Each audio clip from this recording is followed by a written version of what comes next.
ஒரு பெரிய அழகான காட்டுல ராணா குருவியும் சோனா குருவியும் கணவன் மனைவியா வாழ்ந்து வந்தாங்க. இவங்க ரெண்டு பேரும் ஒருத்தருக்கு ஒருத்தர் ரொம்பவும் அன்பு செலுத்தினாங்க. இருந்தாலும் இவங்க ரெண்டு பேர் முகமும் எப்பவும் கவலையா தான் இருந்தது. இந்த கவலைக்கு காரணம் அவங்க ரெண்டு பேருக்கும் திருமணம் ஆகி ரொம்ப நாட்கள் ஆயிடுச்சு. இருந்தாலும் இவங்க ரெண்டு பேருக்கும் இன்னும் குழந்தை பிறக்கல. இவங்க முகம் எப்பவும் வருத்தமா இருக்கிறதுக்கு காரணம் அதுதான். ராணாஜி, நம்ம ஏதாவது ஒரு மரத்துல போய் உட்காருவோம், எனக்கு ரொம்பவும் களைப்பா இருக்கு. சோனா, இன்னும் கொஞ்ச தூரம் பறந்து போனா பசுமையான காடு வரும். அந்த காட்டுல இனிப்பான பழங்களை தரக்கூடிய நிறைய மரங்கள் இருக்கு. இவங்க அப்படி பேசிக்கிட்டு போகும்போது ஒரு வயதான புறா ஒண்ணு இவங்கள பார்த்த உடனே இவங்களை நோக்கி குரல் கொடுக்க ஆரம்பிச்சது. குருவிகளே, குருவிகளே, கொஞ்சம் நில்லுங்க, நான் சொல்றத கொஞ்சம் கேட்டுட்டு போங்க. அந்த வயதான புறா இப்படி சொன்ன உடனே ராணா குருவியும் சோனா குருவியும் அந்த புறா கிட்ட போய் உட்கார்ந்தாங்க. சொல்லுங்கம்மா, எதுக்காக எங்களை கூப்பிட்டீங்க? உங்களுக்கு ஏதாவது உதவி தேவைப்படுதா? குருவிகளே, நான் 2 நாளா எதுவும் சாப்பிடவே இல்லை. என்னால உங்களை மாதிரி அலைஞ்சு திரிஞ்சு எங்கேயும் போய் உணவு தேடவும் முடியல. அதனால நீங்க 2 பேரும் எனக்காக கொஞ்சம் உணவு தேடி கொண்டு வந்தீங்கன்னா உங்களுக்கு ரொம்ப புண்ணியமா போகும். அம்மா, நாங்களும் உணவு தேடிதான் இவ்வளவு தூரம் பறந்து வந்திருக்கோம். எங்கேயும் எங்களுக்கும் உணவு கிடைக்கல. அதனால கொஞ்சம் பொறுங்க, நாங்க உணவு தேடி எடுத்துக்கிட்டு திரும்ப வரும்போது உங்களுக்கு உணவு கொடுத்துட்டு போறோம். குருவிகளே, அவ்வளவு நேரம் என்னால பசியா இருக்க முடியாது. ஆமா, இவ்வளவு நேரம் நீங்க யாருக்காக உணவு தேடிட்டு வந்தீங்க? என்ன பாட்டு இது கேள்வி? நாங்க யாருக்காக உணவு தேடுவோம்? எங்களுக்காக தான் உணவு தேடி வந்தோம். சரி, இப்ப இந்த பாட்டிக்காக உணவு தேட போறதா நினைச்சுக்கிட்டு போங்க. இந்த தடவை உணவு கிடைக்குதா இல்லையான்னு பாப்போம். ராணா, நான் பாட்டி கூட பக்கத்திலே இருக்கேன். நீங்க பாட்டி சொன்ன மாதிரி மனசுல அவங்களுக்கு உணவு தேடி போறதா நினைச்சுக்கிட்டு போங்க. பிறகு ராணா குருவி சோனா குருவி அங்கேயே விட்டுட்டு தான் மட்டும் உணவு தேட பறந்து போச்சு. என்ன ஆச்சரியம், ராணா குருவி கொஞ்ச தூரம் தான் போயிருக்கோம். ஒரு மரத்துல ஒரு மாம்பழம் இருக்கிறத பார்த்தது. உடனே அந்த மாம்பழத்தை எடுத்துக்கிட்டு வேகமா வயதான பாட்டி இருக்கிற இடத்துக்கு திரும்பி வந்தது. ராணாஜி, என்ன இது இவ்வளவு சீக்கிரமா திரும்பி வந்துட்டீங்க? அதுவும் இனிப்பான மாம்பழங்களை வேற கொண்டு வந்திருக்கீங்க. இது உங்களுக்கு எங்க இருந்து கிடைச்சது? சோனா, பாட்டி சொன்ன மாதிரி அவங்களுக்கு உணவு தேட போறேன்னு நினைச்சுக்கிட்டே போனப்ப பக்கத்துல இருந்த மரத்திலேயே எனக்கு இந்த பழம் கிடைச்சது. இப்படி சொல்லிட்டு ராணா குருவி அந்த மாம்பழத்தை அந்த வயதான புறா கிட்ட கொடுத்தது. அந்த மாம்பழத்தை வாங்கிட்டு வந்த வயதான புறா பிறகு இவங்களை பார்த்து இப்படி பேச ஆரம்பிச்சது. ஆமா குருவிகளே, உங்க 2 பேர் முகத்திலயும் ஏதோ இனம் புரியாத சோகம் ஒண்ணு இருக்கு. அது என்னன்னு என்கிட்ட சொல்லுங்க. அம்மா, எங்களுக்கு கல்யாணம் ஆகி ரொம்ப நாள் ஆகுது. இருந்தாலும் எங்களுக்கு இன்னும் குழந்தை பிறக்கவே இல்லை. குழந்தை இல்லைன்னு நினைக்கிறப்ப எல்லாம் என்னோட கண்ணில் கண்ணீர் தானா வந்துடுது. அம்மா, எனக்கு குழந்தை வேணும். அந்த குழந்தைய நான் கொஞ்சம் தானாட்டணும். இனி என்னென்னவோ ஆசை என்னோட மனசுல இருக்கு. மகளே, என்னால உனக்கு குழந்தைய கொடுக்க முடியாது. வேணும்னா என்கிட்ட ஒரு குருவி பொம்மை இருக்கு, அதை உனக்கு தாரேன். எடுத்துக்கிட்டு போய் உன் கூடவே வச்சுக்க. உனக்கு நடக்கிறது எல்லாம் நல்லதாவே நடக்கும். என்னோட ஆசீர்வாதங்கள் உங்க 2 பேருக்கும் எப்பவும் உண்டு. இப்படி சொன்ன அந்த வயதான புறா ஒரு அழகான குருவி பொம்மைய சோனா குருவி கிட்ட கொடுத்தது. அந்த பொம்மையை வாங்கிட்டு ராணா குருவியும் சோனா குருவியும் பிறகு அங்கிருந்து சந்தோஷமா பறந்து போனாங்க. வீட்டுக்கு போன கொஞ்ச நேரத்துல எல்லாம் ராணா குருவி இரவு உணவு சாப்பிட்டு படுத்து தூங்கிடுச்சு. ஆனா சோனா குருவி அந்த பொம்மையை வச்சு விளையாண்டுகிட்டே இருந்தது. அந்த பொம்மையை பார்க்கும்போது சோனாவுக்கு நேரம் போறதே தெரியல. இந்த பொம்மையை பார்க்கும்போது எனக்கு பொம்மை மாதிரியே தெரியல, உயிருள்ள என்னோட குழந்தை மாதிரியே தெரியுது. பொம்மையே, நீ பொம்மை இல்ல, நீ என்னோட குழந்தை. ஆமா, நீ என்னோட குழந்தைதான். இப்படி பொம்மை கூட பேசிக்கிட்டு இருந்த சோனா குருவி அப்படியே தூங்கி போயிடுச்சு. இப்படியே சில நாட்கள் நகர்ந்துச்சு. ஒரு நாள் காலையில கண் வச்ச சோனா குருவி தன்னோட பொம்மையை உத்து பார்த்துக்கிட்டு இருந்தது. பிறகு கொஞ்ச நேரம் கழிச்சு தன்னோட கணவர் ராணா குருவியை எழுப்பிச்சு. ராணாஜி, கொஞ்சம் சீக்கிரம் எழுந்திரிச்சு இந்த பொம்மைய பாருங்க. எனக்கு என்னமோ இந்த பொம்மை கொஞ்சம் கொஞ்சமா வளர மாதிரி தோணுது. சோனா, நீ அந்த பொம்மையாவே பார்க்கல, உன்னோட குழந்தை மாதிரி நினைக்கிற. அதனாலதான் உன் கண்ணுக்கு அப்படி தோணுது. இல்ல ராணாஜி, இந்த பொம்மையை நம்ம அந்த பாட்டி அம்மா கிட்ட இருந்து வாங்கினப்ப இருந்ததை விட இப்ப கண்டிப்பா வளர்ந்துருக்கு. பிறகு கொஞ்ச நேரம் ராணா குருவியும் சோனா குருவியும் அந்த பொம்மைய பத்தியே பேசிக்கிட்டு இருந்தாங்க. பிறகு உணவு தேட வெளியில போன ராணா குருவிக்கு அன்னைக்கு பூரா உணவு கிடைக்கல. பிறகு சாயங்காலமா ஒரு இடத்துல கொய்யாப்பழம் ஒண்ணு கீழே விழுந்து கிடந்தா பார்த்தது. இப்படி கொய்யாப்பழம் கிடைச்சதுக்கு கடவுளுக்கு நன்றி சொன்ன ராணா குருவி பிறகு அந்த பழத்தை எடுத்துக்கிட்டு வேகமா வீட்டுக்கு திரும்பி வந்துச்சு. இந்த பொம்மைய பார்க்க சாதாரண பொம்மை மாதிரியே இல்ல. எனக்கு என்னமோ அந்த பொம்மைக்கு உயிர் இருக்கிற மாதிரியே இருக்கு.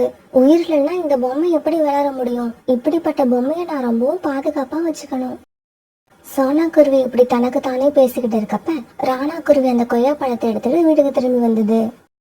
பிறகு கணவன் மனைவி 2 பேரும் சேர்ந்து அந்த கொய்யா பழத்தை சாப்பிட்டாங்க. இரவு உணவு முடிச்ச இவங்க அப்படியே தங்களோட கூடுகள்ல படுத்து தூங்கவும் ஆரம்பிச்சாங்க.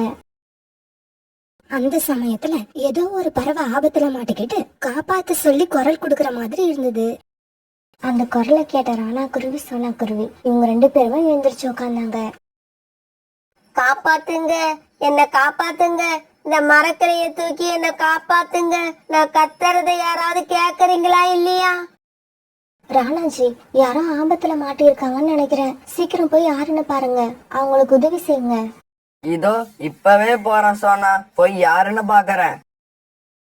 இப்படி கொஞ்ச தூரம் பறந்து போன ராணா குருவி ஒரு இடத்துல ஒரு மரக்கிளைக்கு கீழே கோரிக்காக மாட்டியிருக்கத பார்த்தது. காப்பாத்துங்க, என்ன காப்பாத்துங்க. பிறகு ராணா குருவி கோரிக்காகத்துக்கு மேல கடந்த மரக்கிளைய வேற ஒரு பக்கமா தூக்கி போட்டுது. இப்படி அந்த கிளைய தூக்கி போட்ட உடனே கோரிக்காகம் தட்டு தடுமாறி எழுந்திரிச்சு உட்கார்ந்தது. காகமே, நீங்க யாரு? எதுக்காக இந்த நேரத்துல இங்க வந்தீங்க? குருவி, என்னோட பேரு கோரி. நான் என்னோட அம்மா வீட்டுக்கு போயிட்டு வர வழியில இந்த மரத்தடியில வந்து உக்காந்தேன். அப்பதான் கிளை முறிஞ்சி என் மேல விழுந்துருச்சு. என்னோட ரெக்கையில பயங்கரமா வலிக்குது. என்னால இப்ப கொஞ்சம் தூரம் தான் பறக்க முடியும்னு நினைக்கிறேன். பரவாயில்ல கோரி, இங்க பக்கத்துல தான் என்னோட வீடு இருக்கு. நீங்க எங்க வீட்டுக்கு வாங்க.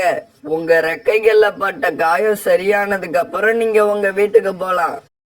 இப்படி சொன்னாரானா பிறகு கோரிக்காகத்தை அழைச்சிக்கிட்டு தன்னோட வீட்டுக்கு பறந்து போச்சு.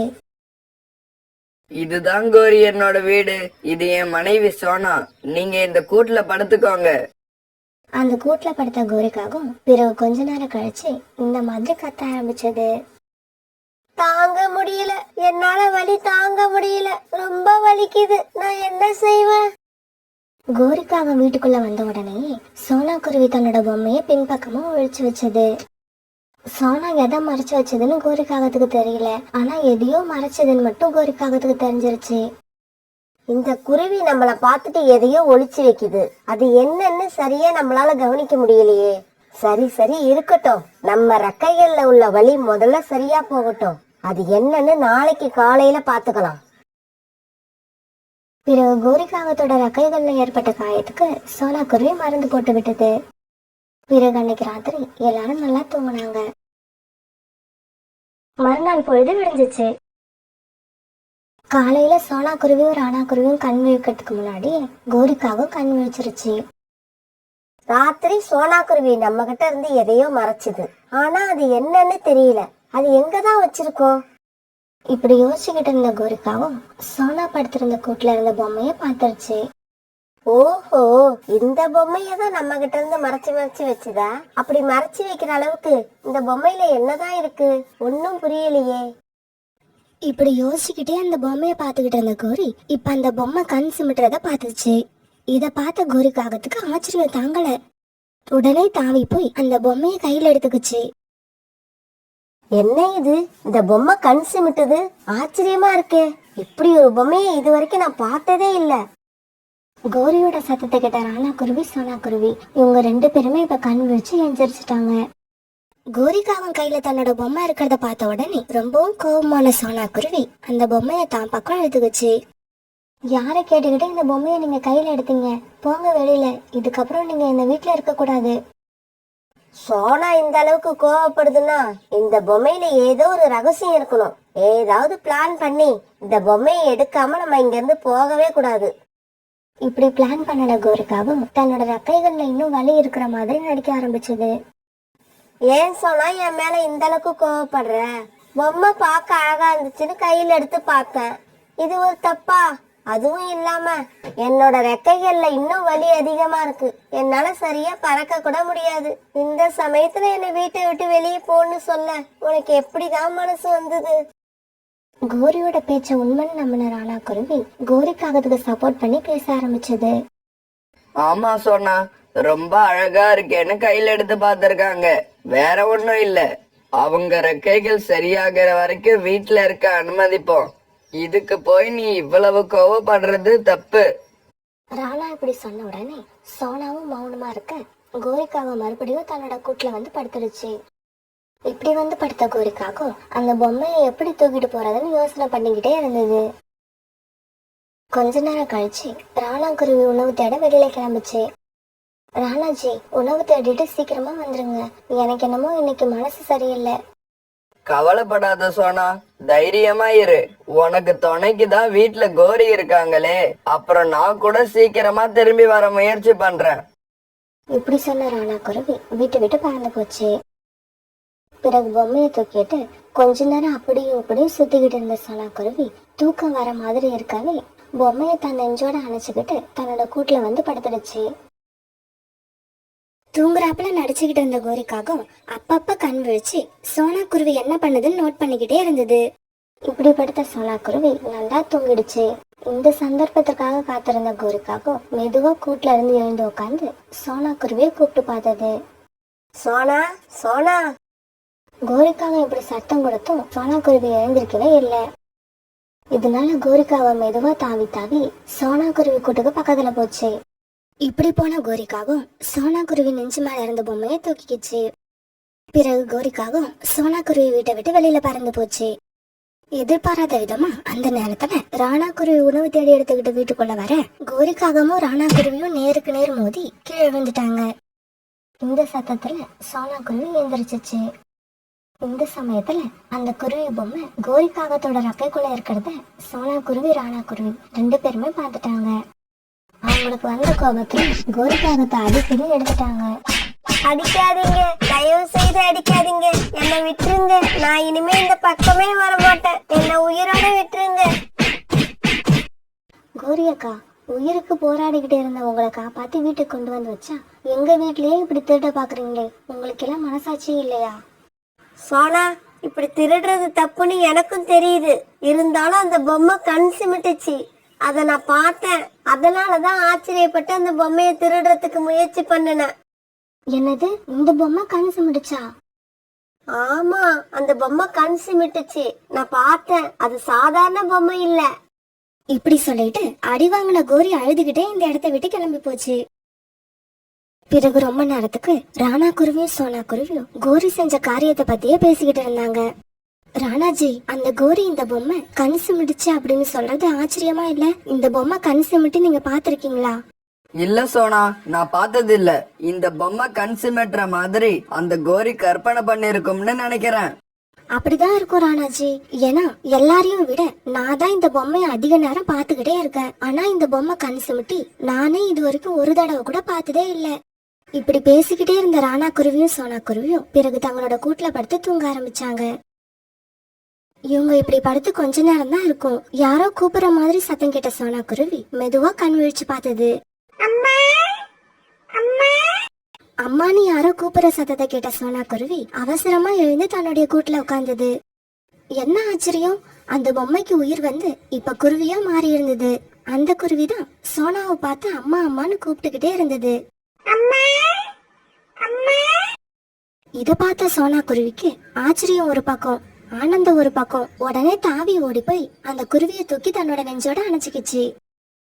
என்னங்க, இங்க பாருங்க நம்ம குழந்தைய. பொம்மைய போய் குழந்தை மாதிரி பாக்குறேன்னு சொல்வீங்கல்ல, இப்ப அந்த பொம்மை உண்மையிலேயே நம்மளோட குழந்தையாயிடுச்சு. இத பார்த்த ராணாவுக்கும் ரொம்ப சந்தோஷமா இருந்தது. அதுக்கப்புறம் அந்த வீட்டுல ராணா குருவியும் சோனா குருவியும் தங்களோட குழந்தை கூட ரொம்ப சந்தோஷமா தங்களோட காலத்தை கழிச்சாங்க.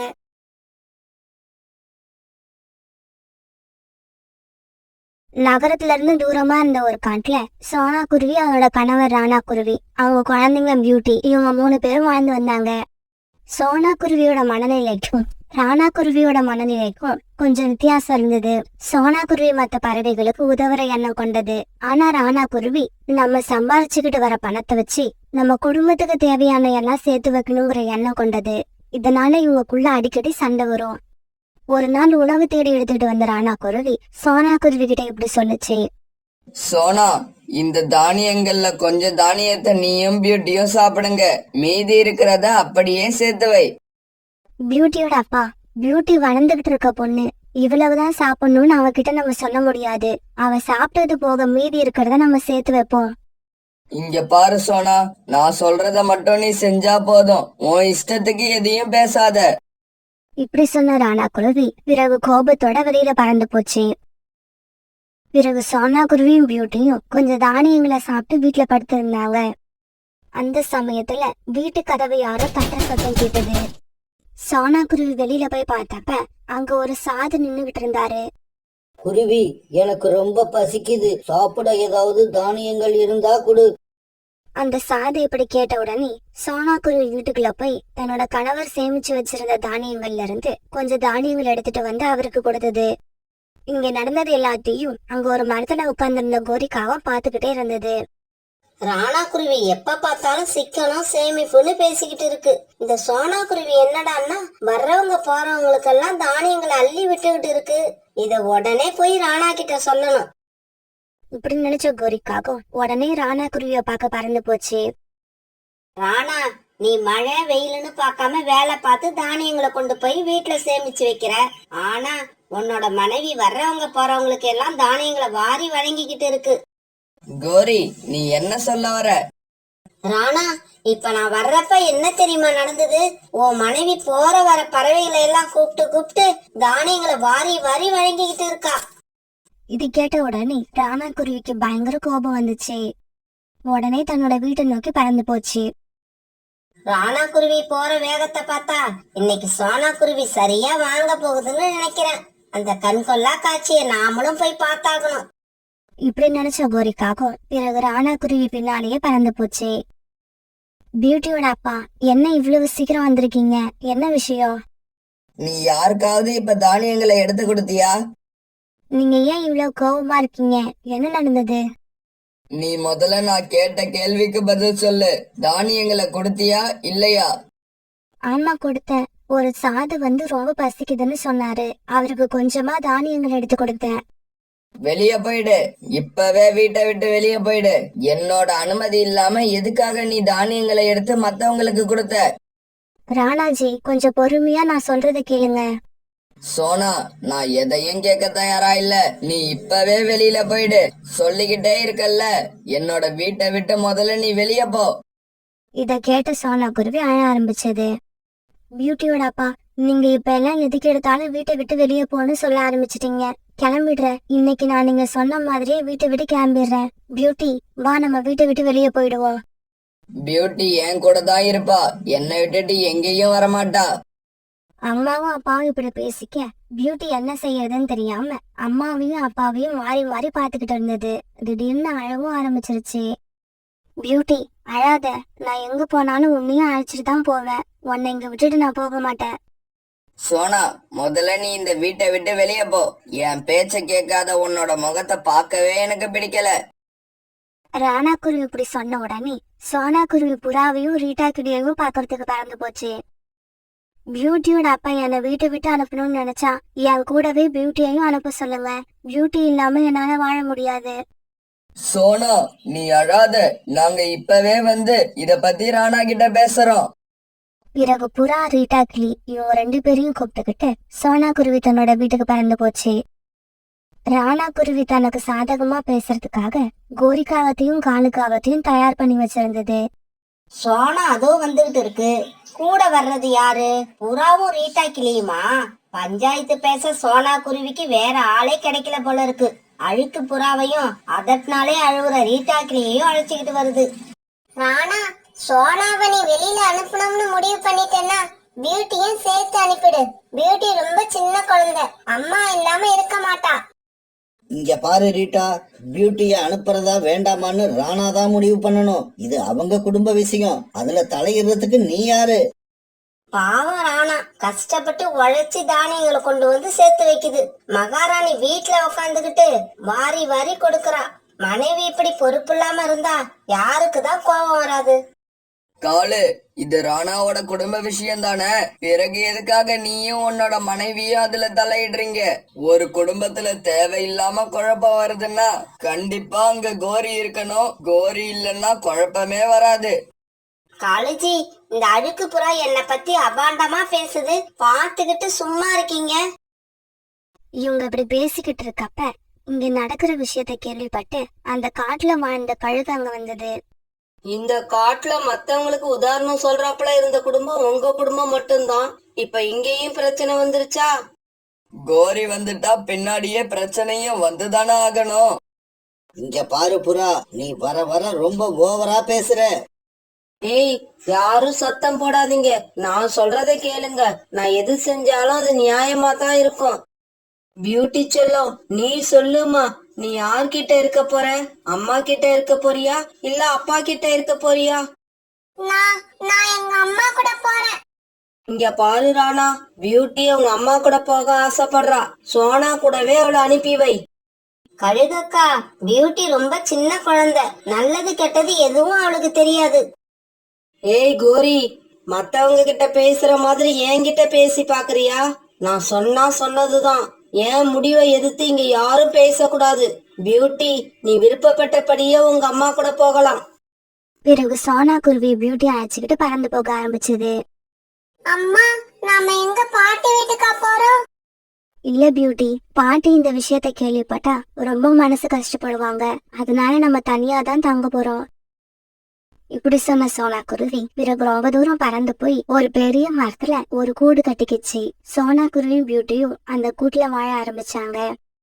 ராணா குருவியும் தன்னோட மனசுல குழப்பம் இருந்தாலும் எப்போதும் போல வேலைக்கு போக ஆரம்பிச்சது. இப்படியே சில நாட்கள் நகர்ந்துச்சு. அப்பா அப்பா, என்னோட ரெக்கையில காயம் பட்டுடுச்சு, எனக்கு ரொம்ப வலிக்குது. பியூட்டி, பியூட்டி, உனக்கு என்ன ஆச்சு? அப்பா கிட்ட வந்துரு, அப்பா கிட்ட வா. இப்படி கனவு கண்டுகிட்டு இருந்த ராணா குருவி திடீர்னு கண் விழிச்சிருச்சு. பியூட்டியோட ரெக்கையில உண்மையிலேயே காயம் பட்டிருக்குமா? இல்ல இல்ல, இது வெறும் கனவுதான். அப்படியெல்லாம் கண்டிப்பா நடந்திருக்காது. பியூட்டிய தனியா கூட்டுல விட்டுட்டு போக மனசு இல்லாதால சோனா குருவி உணவு தேட போறப்ப பியூட்டியையும் கூப்பிட்டுக்கிட்டு போச்சு. அம்மா அம்மா, என்னால முடியல, ரொம்பவும் கஷ்டமா இருக்கு.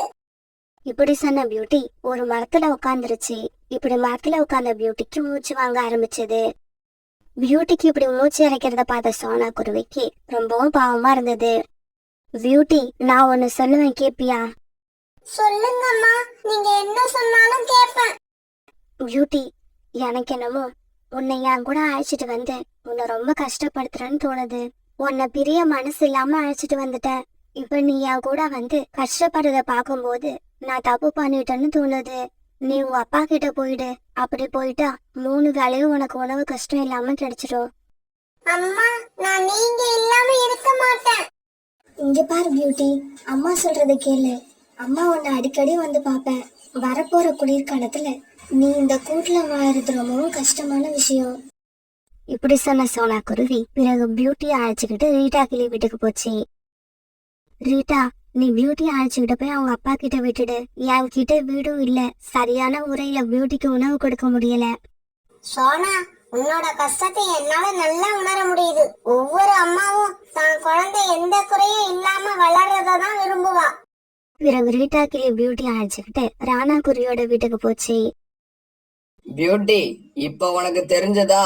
உங்க அம்மாவால உனக்கு உணவு கொடுக்க முடியாது. அப்படி இல்லப்பா, அம்மாவால நான் கஷ்டப்படுறத பார்க்க முடியல, அதனாலதான் இங்க அனுப்பி விட்டாங்க. ஒரு நாள் ராணா குருவியும் பியூட்டியும் வீட்டுக்கு வெளியில உட்காந்து பேசிக்கிட்டு இருக்கும் போது அந்த சாது பறவை அங்க வந்தது. சின்ன குருவியே, அன்னைக்கு எனக்கு சாப்பிட தானியங்களை கொடுத்த உன்னோட அம்மா எங்க? சாது பறவையே, நீங்க யார கேக்குறீங்க? அப்பா, இவங்க நம்ம அம்மாவை தான் கேக்குறாங்க. அம்மா தானியங்களை கொடுத்துட்டாங்கன்னு அம்மா கூட சண்டை போட்டு அவங்களை வீட்டை விட்டு அனுப்பினீங்கல்ல, அன்னைக்கு இவங்க தான் வந்து தானியங்களை வாங்கிக்கிட்டு போனாங்க. பியூட்டி, நீ சொல்றது உண்மையா? ஆமா மகனே, ஒரு நாள் எனக்கு எங்கேயுமே உணவு கிடைக்கல. பசியில துடிச்சு போய் உங்க வீட்டுக்கு வந்தேன். கேட்ட உடனே இல்லன்னு சொல்லாம எனக்கு கொஞ்சம் தானியங்களை கொண்டு வந்து உன்னோட மனைவி கொடுத்தா. அப்படி ஒரு நல்ல மனசு கொண்ட பறவைய நீ மனைவியா அடைஞ்சது உன்னோட பாக்கியம். ஐயா, நீங்க இப்ப எதுக்காக வந்தீங்க? உங்களுக்கு இப்ப ஏதாவது தானியங்கள் தேவைப்படுதா? நான் எடுத்துக்கிட்டு வரவா? வேண்டாம், எனக்கு இப்ப பசிக்கல. நான் சந்திச்ச பெரிய பணக்கார பறவை ஒண்ணு என்கிட்ட ஒரு வைரத்தை கொடுத்தது. இந்த வைரம் ஊர் ஊரா போய்கிட்டு இருக்க என்கிட்ட இருந்து எந்த புண்ணியமும் இல்ல. எனக்கு இது தேவையும் இல்ல. உன் மனைவி மாதிரி ஒரு நல்ல உள்ளம் கொண்ட பறவை கையில கிடைச்சா பல பேருக்கு உபயோகமாயிருக்கும். இந்தா, இத உன்னோட மனைவி கிட்ட கொடுத்துடு. இப்படி சொல்லிட்டு அந்த சாது பறவை அங்க இருந்து பறந்து போயிடுச்சு. பியூட்டி, அன்னைக்கு உன்னோட அம்மா இப்படி பசியோட வந்த பறவைக்கு உணவு கொடுத்திருப்பான்னு எனக்கு தெரியாது. நான் பெரிய தப்பு பண்ணிட்டேன். அப்பா, அம்மா அன்னைக்கு இந்த உண்மையை தான் உங்ககிட்ட சொல்ல வந்தாங்க. ஆனா நீங்க அவங்கள பேசவே விடல. சரி பியூட்டி, கிளம்பு.